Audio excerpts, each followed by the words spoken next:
Hi Sanjay, Hi, how are you? how are you? I'm good, I'm good. I hope so. It's Hi. early morning in USA now. Yeah, it is not that early. It's still like Okay, it's 9 o'clock. 8:30 type of thing. Yeah, it's 8:36. So all good, no problem. Okay, Early in the okay. morning. So good evening all. Hope Good everyone has evening. joined. Yes, good I evening. think people are still joining. Yeah. So let's wait for 1 or 2 minutes and then we can continue because like say there was a disconnectivity due to the time slot limit.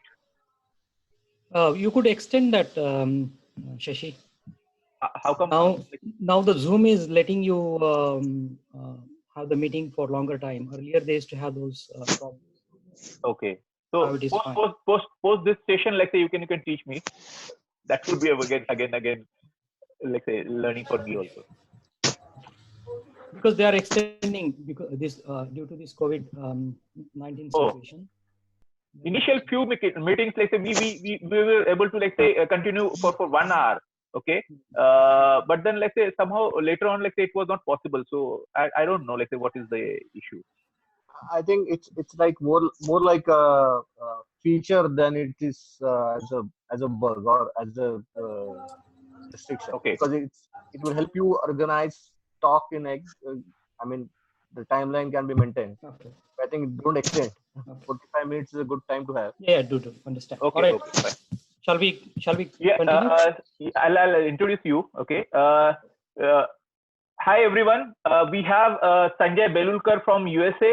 He's 1985 batch Ajinkan. Okay, and his background is of IT. But then since last few years, he was doing a lot of research on education, specifically like say for his son's higher studies. Okay, he was researching on institutions from USA, Australia, and some parts of like say Europe. So he has like say started working on it, and like say, he has seen not many good opportunities or good options for students who are aspiring to study their further studies into USA or maybe Australia. So I hand over the session to Sanjay Belulkar. Thank you, Shashi, Yeah. and thanks everyone. And it's good to see so many people on this particular channel. So tremendous amount of probably work been done by Shashi and team to get so many people hooked on to this particular platform. It is really a great moment to see so many people getting logged on during your busy hours and trying to be part of this particular community. Excellent job, Shashi and team. All right, so I will keep this very open. I don't intend to present anything.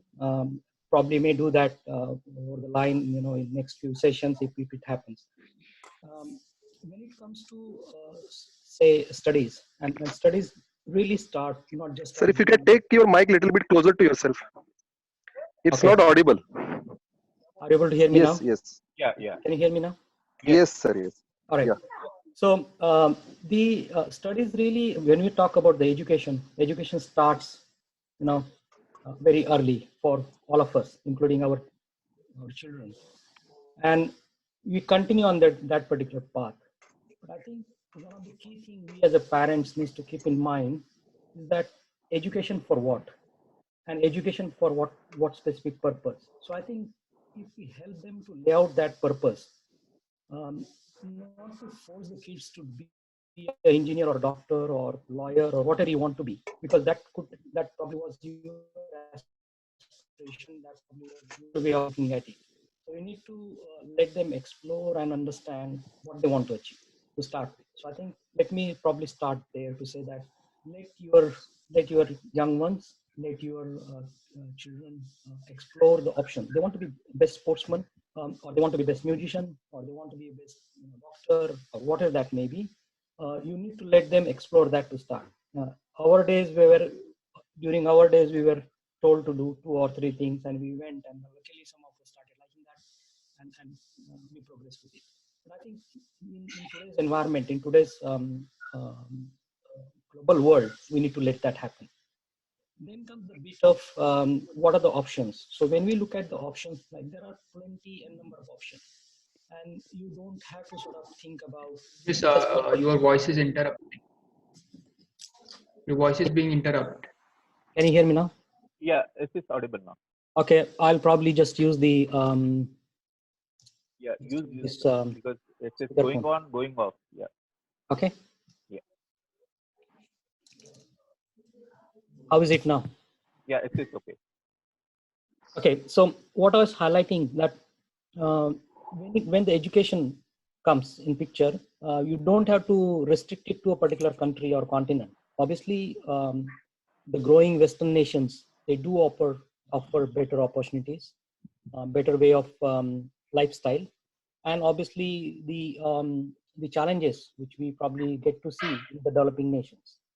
So my suggestion would be to first, when your child has decided what he or she wants to do, the next thing is to look at what is the best place for that person to get educated, and you need not limit it on basis of the social status, the economic earning of your family, or the which you may not have. So you need to sort of let that entity, let that individual be given a, a strength and view emotionally to say that everything is possible in this world. You can reach to the highest level possible where you want to be. You can be the best sports person in the world if you want to be. You can be a best musician in the world if you want to be. And I think you need to start that journey there with your kids. Once that happens, then comes the next bit of where to. And obviously, when you look at the Americas and when you look at the Australia and other nations, they offer a better lifestyle, they offer better money, they offer etc., and all those components around it. The next thing you need to think about, if someone wants what they want to do, once that has been decided, is where, and once that has been decided, what type of universities, and that sort of takes you shortlisting to very specific universities. And you may say, look, you want to study in Americas, for example, you want to do a master's, or you want to do an undergraduate, or you want to do an MBA. So each of those areas have different mechanisms, a different set of exams to be cleared, and different set of ways in which those universities sort of rate you. So to start with, I will probably suggest that when you have a chance to talk to your child, make them aware they are there. They can make to Harvard, they can make to Wharton, they can make to Stanford, they can make to Columbia, they can make to Yale. So give them a high aim to start with, and once that has been done, they need to start working towards it. And when I say start working towards it, it's a long journey. It doesn't happen in a year or so. You are in year 11 and you thought about undergraduate in US. It will not happen. You need to start journey like it starts in India, probably, when you talk about IITs and you talk about IIMs and etc. So you start early, and they start early. There are few things which needs to be done. When you look at these universities, they just don't go by the percentage you get, or the SAT result you get, or the TOEFL score you get, or the GRE or GMAT score you get. That's not how it's been measured. That is given. You need to be at one particular level for to be considered for those universities. So, for example, you need to be, when it comes to the Ivy Leagues, you need to be around 1500 as in score, and that is out of 1600. So you need to be around something around that to be considered for Ivy League, because when they get the application, they look at 1500 plus. So that's the bare minimum to be considered for those admission to those institutes. Then comes the next bit, what you have done, what you have done in terms of being in your school, your leadership. You might have done some projects. So you might have done some socio-economic cause related help. And those things could be like, for example, you might have worked on a Satyamev Jayate water project. Your child might have contributed to that. He may be a part of a school education system where he was a particular leader. So a child has to demonstrate capabilities beyond academics. And those capabilities are leadership related, socio-economic related, community related. That's how it will help you to sort of, put the wider and be a very specific individual when it comes to these universities. The next thing is, these universities are selfish. Let me put it that way. And selfish in terms of why I'm saying that, because they want a student who will make name for the university. They don't want a student who will get the brand of this university. So I hope I'm trying to make it very clear. They are looking at those students who will come in there and become Warren Buffett, will become Mark Zuckerberg, will become Bill Gates. So they look for people who will make name for their universities, and that is how the university will get recognized. So it's more than I want to be part of this university. You have to demonstrate what it's in me, so that you need to consider me as a university. And I think it's very important to demonstrate that when you are writing the applications and etc. Then comes the next process, which is typically applicable for these universities, is essay process. You need to write essays. So when you write essays, again, the topic, the demonstration through those essays in terms of how your past experience has helped you to do something, and really being very unique, being really showing that you are not, stock all the people like who are applying for a particular university. You need to demonstrate an individuality, individual leadership, individual recognition in your own field. And it could be something very simple as there was a girl who started, there was a girl here in US who went to India, and while she was working in Mumbai, the house lady who was working in their house, that house lady brought her daughter, and she asked a question, why she's not going to school. And obviously she said she has not gone to school because the distance from her home to school is very long distance, and she doesn't have a bike to just go. That triggered a process in her mind that why can't I give her a bike? And she sort of donated her bike, and that helped that child to go to the school. And then she started a momentum around it in USA called Pink Cycle Bicycle type of movement. And that helped to get her into Princeton, for example. So there are unique things which you have to create, which needs to demonstrate the capability of the child at very early age, and that sort of helps them to understand how this particular child is different than other kids. Now that comes to, say, the Ivy Leagues and high-end schools and etc. Obviously you need to be prepared in terms of the finance around it, and it's not very cheap, it's very expensive. Just to highlight that, any Ivy League, if you are thinking about it, you need to keep aside around $100,000 US dollars per year aside. So that's the fees and etc around it. But there are some institutes which are also help in terms of providing this scholarship. So you can focus on those institutes, like, for example, Harvard, Stanford are institutes which will not look at the financial situation of the kids. They will consider them, they will take them on basis of whatever may be their financial background, and they provide financial help to those kids.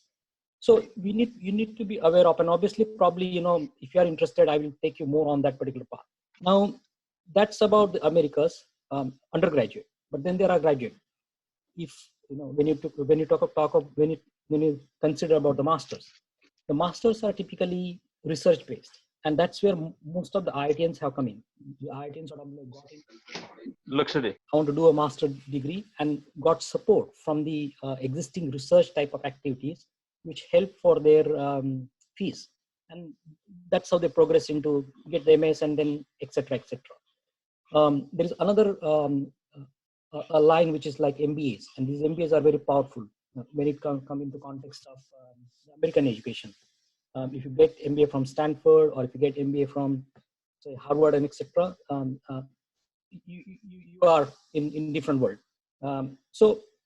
But they do cost a lot of money. So you don't get sponsorship for MBAs, you don't get sponsorship generally for undergraduate, but you do get sponsorship for masters. And that's the path most of the IITians have been taking in the past. Like, do my graduation in IIT and go for masters into one of these well-known institutes. So that's in a nutshell about the US. My suggestion is also to think about other developing nations, other Western nations, sorry, not developing, Western nations. So, for example, Singapore has a very good engineering college, very, very good engineering college. Is one of the, I consider it's one of the first 10 in the world. Similarly, when you look at, for example, Australia. Now, the mechanism in which you get in there slightly differs than what happens in US and other countries. So obviously, there's a chapter or there's a discussion which needs to happen around it. but these countries are fantastic in terms of the quality of life which you get. And what I mean by that, do you really want to be in a country where everything is running around, you are pressurized and etc., or do you want to have the holistic life, which is like yes, you are progressing in terms of your career, you are contributing to the community, but you at the same time you are being taken care of. There is a mechanism which around you, the government mechanism which takes care of you. So you can consider the nations like Australia and New Zealand, which are very good nations. I hope some of the European nations are also in that regard. But these are the 3-4 things, and each one of them has to be treated slightly differently. All right, so then it's not just about MS, or it's not just about engineers can go outside. You can have a BCom, or you can have a arts student from India, and he can also venture outside. So just keep that in mind. The path is obviously you need to keep the goal of, you just don't want to come in there and say, look, I want to go there because I want to get the I want to get a job and etc. You need to instill that thinking in the kids that job will come. Job is not the end goal. You need to think of what you want to do in that particular field, how you want to be master in that particular field, so that you are recognized across the globe as one of the talent who can be hired by any organization. And once you reach to that type of thinking and that type of aim in your mind, I think the rest things starts falling on in its place.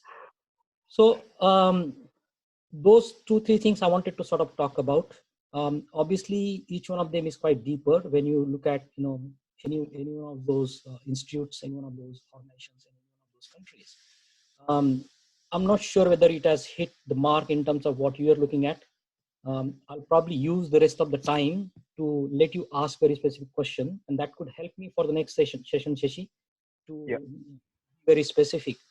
But in general, a couple of principles I'll say. The first is, please let your children think beyond, or provide them a platform to think beyond what they get to see around us. Make them aware that there are high-end, best possible schools. Don't put obstacles in front of them in terms of you can't achieve it, or that's not possible for us. It may not be financially possible at that stage, but don't make that as an obstacle in front of them. Let them work through it, and there is highly likely chance of somewhere, some down the line, help may come, and they will get that particular help. So, look, I think that's what I wanted to sort of discuss in general. Shashi, I'll probably open up for any specific questions, and the feedback from here I can take and probably revisit the session next time. Sanjay, let's say I would request you to let's say highlight the things which you carried out, okay, while let's say choosing the institute for your son, okay, because recently people are not aware that you are in USA, okay, everyone is thinking that you are in Australia, okay, so but then let's say you can share your experience, like you like shifted from Australia to USA for the purpose of your son's studies, okay, and the kind of efforts which you have put in for like doing the research on the different institutions and different programs.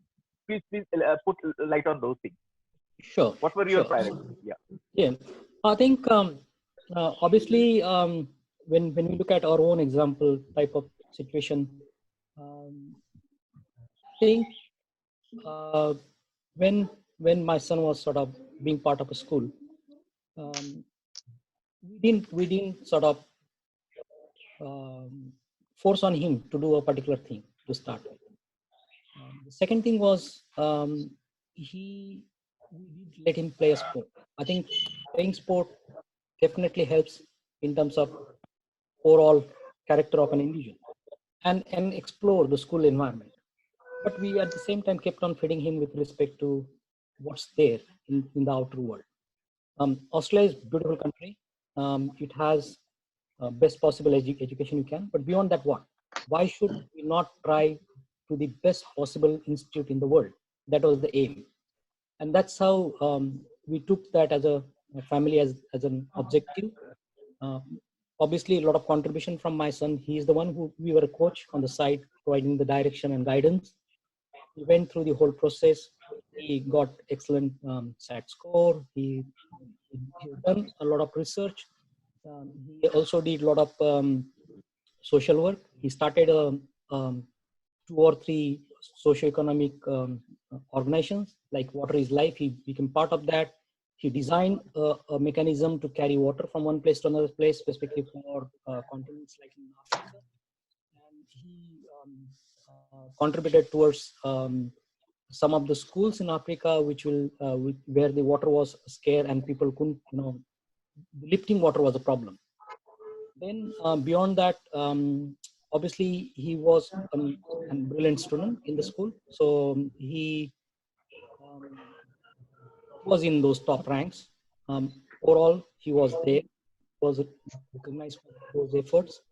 And then when it comes to an essay, he wrote essay which was very specific to those universities. So we applied for most all the Ivy Leagues, and that included Harvard, Stanford, Yale, Columbia, Penn, and yeah, so this 4-5 he applied. That's where he wanted to be. He had gotten admission to medical science in Australia, so he was already admitted to.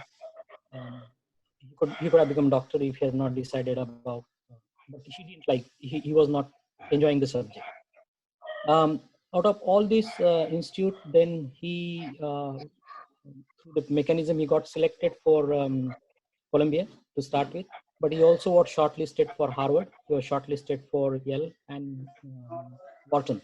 So these 4 institutes were shortlisted. He was admitted for Georgia Tech, USC, and one more institute I forgot. So there were a couple of things he got adjusted to. Now we thought, like, we came here, we had a look at those universities and went around the campus, and at that time we thought, like, yes, we are in Australia, but what will help to be if we are near our child, for example, and that sort of motivated us to look for the job and get the transfer, etc. Being an Australian citizen, it helped to sort of get the visas and all that, but the experience has been very good. My son keeps telling me that the type of exposure he has been getting in the university here is quite different to what he could have got in Australia. And that's the reason he has been, and he's enjoying it. He's liking it. In fact, in this lockdown period, he's telling us why there is lockdown period. Why can't he go back to the university? And so he's a little bit frustrated because of this situation. And I think the key thing had been to really be focused in terms of what he wants to do, and really drive from that particular direction. Thank you. Thanks a lot, Sanjay. So we will take further more questions. Please, Ajinkya, if you have any specific question, please do ask Sanjay, because he has done a lot of research and he does. Yeah. Yeah, so that's part of that. I've been doing a lot of research in terms of the universities, in terms of the type of path you need to take, and etc. And I can help if someone needs individual help. More than happy to sort of look at your specific case and provide direction and say, look, these are the steps you can do or you can progress with. Feel free to get in touch with me. More than more knowledge we share, we gain more knowledge through it. So happy to do that. But a lot of research has been on the undergraduate education. But for me also, when I was sort of the research when I did my masters, I did get into some of these in universities, but unfortunately at that stage my financials is not good. I just gone to Dubai, started the job and etc. And I did like $50,000-$60,000 to be kept aside for every day, every year. And that was the reason. And plus I had to take care of the family. So I couldn't get into one of these institutes, but I did get into some of the big names. And that was one of the motivation which sort of, helped to make your child aware that, what is there in the world and why you need to strive towards achieving that best possible. Sanjay sir, Indrajit here from 98 Bytes. Can I ask one question, please? Yes, please. Specifically, this has been your personal experience and you have done a lot of research. But are there any organizations, institute, or tools that we can use to make organize and informed decisions to actually arrive at a certain decision? For instance, our ward might be interested in some of the different educational fields, maybe biotechnology and something which is completely tangential like software. Yep. Okay, to narrow down, then what are the opportunities and what country to choose, and then what universities and the financial situation. How do you narrow down? Are there any tools or institutions which actually guide you on these things? So there are two ways. One is you can hire consultants, all right, but obviously that's going to cost you. And these consultants sort of are being part of and have a lot of knowledge around in terms of how to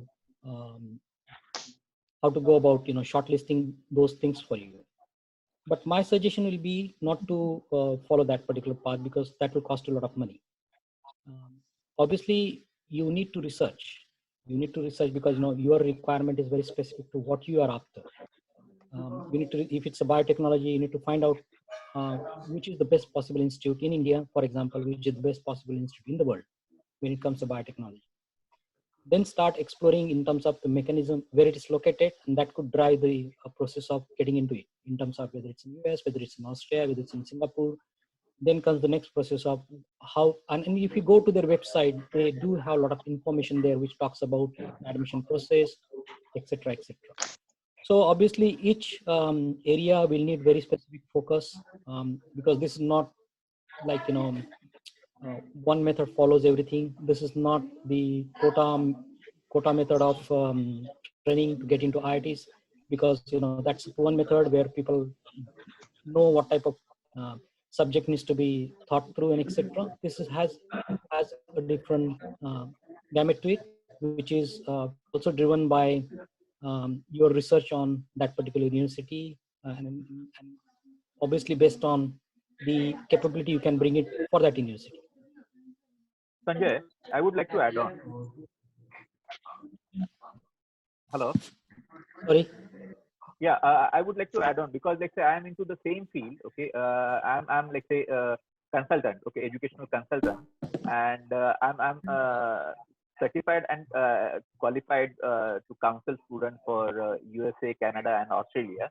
So yes, definitely. Let's say there are, let's say, why I did my certification and the qualification in particular field, because I have seen many consultants in and around Pune are let's say not giving the right options, okay, or not, let's say, focusing on what student needs. Okay, so it's responsibility of a parent, okay, to understand what kind of, let's say, research their son or, let's say, daughter should carry on to achieve what they want to pursue in their future. So specifically, let's say, for Ajinkyan's, I'm doing at a very cheaper cost. Okay, all these kind of, like, say, analysis over a period of 1 year span, because, let's say, it's not a, like, say, few months activity, because people think they can do it in over a period of, let's say, maybe a month or so, but then it's not a, like, say, activity of, like, say, 1 month or 2 months. It's just an activity of entire, like, say, 1 year.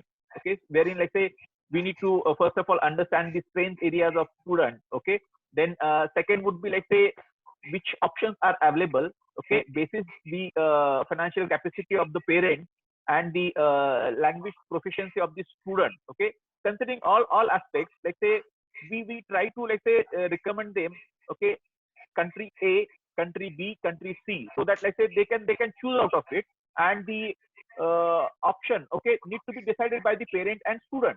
So basis their final choice, okay, we can process the entire like, say, application process for admission, as well as application process for the visas. So consultant is required at least in like, say, countries like Europe, for example, if it is sorry, UK or maybe Ireland, let's say, for visa process, okay, you need to go through the, like, say, authorized agent, okay, to process the visas. This is Excuse what the me, process Beludkar is. sir, I have a doubt. Yeah, go ahead. Yeah, how do you how do the countries USA and Germany compare for mechanical engineering and research? Um, both countries are fantastic. Germany has been a base for engineering anyway in the past. The history of Germany is really high in engineering. So if you look at the manufacturing base of Germany, and if you look at some of the high-end car manufacturing, for example, BMW is in Germany, Benz, Yeah. Mercedes-Benz is from Germany. So it's definitely a high-end mechanical engineering area. So is America's. The difference between both is that Germany is quite forthcoming, more accommodative. Um, America is a little bit ruthless. And the challenge which probably we will face is that you can easily get accommodated into USA because of the language. Everyone speaks English. You have to learn Germany when you're in Germany, and the subjects are taught in German. So those are the things which sort of you need to consider when you're thinking about both those two nations. And Sanjay sir, so, Apurva what? here. Yeah, go ahead. Hello. Yeah. Yeah, Apurva here, sir. Uh, Now I have a question in my mind is my son has already got the admits from few universities. He has got the admits from John Hopkins. He got the admit from University of California, San Diego, uh, Purdue, etc. And he has done his BTech in mechanical engineering and currently working as engineer scientist in ISRO. Now, we are in two minds looking at the situation because of the corona and the job losses, etc. How is it, or how is it going to affect 2 years down the line after he completes his masters? Because it is heard that the visas will not be issued maybe till the December 2020. He will have to undergo the online classes, etc. So, how to go about it? This is my question. Yeah, so I think the first bit is you need to think of where you want to put him or where you want to get admitted, accept the admission. That will be the first challenge you'll have to walk or think through. In my mind, John Hopkins is a very good university. It's a very good university for medical science, obviously. But you're probably looking at mechanical component of it, isn't it? So you need to make a call with respect to which university to start with. The next thing is about visas and etc. So they have, I think they're not talking about students to be stopped from visas. H1B. So yeah, so when things open up, obviously think it this way: the young and talented mind is always required by Western nations. Right? I don't think young and talented people will be stopped from coming into the country as long as they bring a lot of value for that particular country. Like if your son is going to Purdue or if your son is going to John Hopkins, that's a young talent which is required for Americas. And in my view, there won't be any showstoppers there. Obviously, there will be things which are slowed down because of the situation around and etc. So first thing you should do is make a decision with respect to which university, and the second thing is then the plan with respect to when he can be here and all that. And universities do help. Once you get the university letter for his visas and all that, I don't think that should be a big drama. Okay, fine. How about the job situation going forward after 2 years? Because we have been hearing so much that there are job losses in America and all that stuff.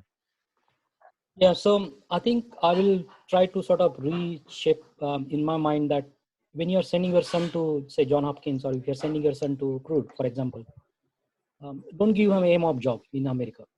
You give him an aim of becoming an entrepreneur or someone who will contribute to the society, and job will follow. I don't think job should be a problem. Okay, fine. Yeah, thank you, sir. Thank you. Maybe I'll get in touch with you later, sir. Okay. Any more questions? Yes, sir. One question. Yeah, please. Sir, aren't these extracurricular activities and co-curricular activities equally important like, to get into top universities? Sorry, say that again.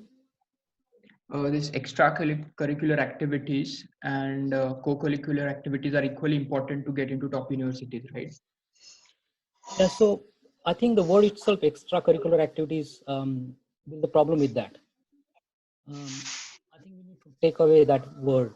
We need to make all other activities as a curricular activities for us.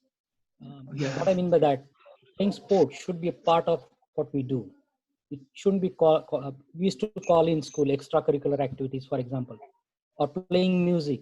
All right, this needs to be core part of what we do, and you demonstrate that core capability with your all other things around it. So everything has to come together. Yeah, so it has to be a part of our process. Yeah, definitely, because everyone coming there and putting their application has all that marks and etc. So how they differentiate between a student X and student Y, it happens on basis of what they bring to the university. Thank you, sir. So any more questions, please? We have left up with 3 minutes.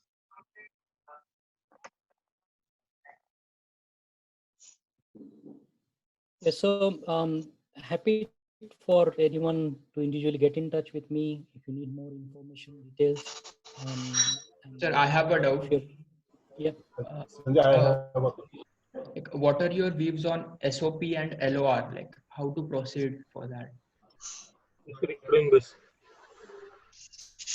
Sorry, I didn't get the question. Like, what are your views about SOP and LOR? How do we proceed? What is SOP? Sorry, I didn't understand SOP and SOP LOR. is statement of purpose and LOR is letter of recommendation. Yes. Statement of okay. That letter of recommendation comes from the people college. who, college and universities and etc. That really should be. It needs to be in a way recommending you where it's not been showing that just recommending. It needs to be recommendation which needs to come from their heart of those people who are recommending you, and that needs to get reflected in the language which has been put there. So that's what I will say. And statement of purpose is obviously your view, your direction, your way of looking at what you want to do and putting that on the paper. Okay, sir. I think Ravindra Deshpande sir has one question for you. Yes, sir. Ravindra sir. There is still some time for me. I'll catch up with Sanjay Belulkar personally. My son is still in 9th standard, so it's either too late or too early. So maybe I'll catch up with you also and with Sanjay also. No issue. Can we have contact details early? Yeah. Sanjay sir, can we start we the have your journey contact early at details? that stage? Yeah. Okay. What is the right time to motivate the child, or it's really depends upon him more or the parents? I think both needs to be. You are acting as a coach, and the child is the person who is playing in the field. So both have to come together. Otherwise, both has to be in sync. Early you start, better it is, because that's how you excel. We will get disconnected because we have left off with few seconds. So I think let's arrange for one more session, or like should we continue for next 10-15 minutes for after like this connection? Like we will rejoin again. I will say we'll probably. I have a meeting, another meeting after this. Okay, no issues. No issues. So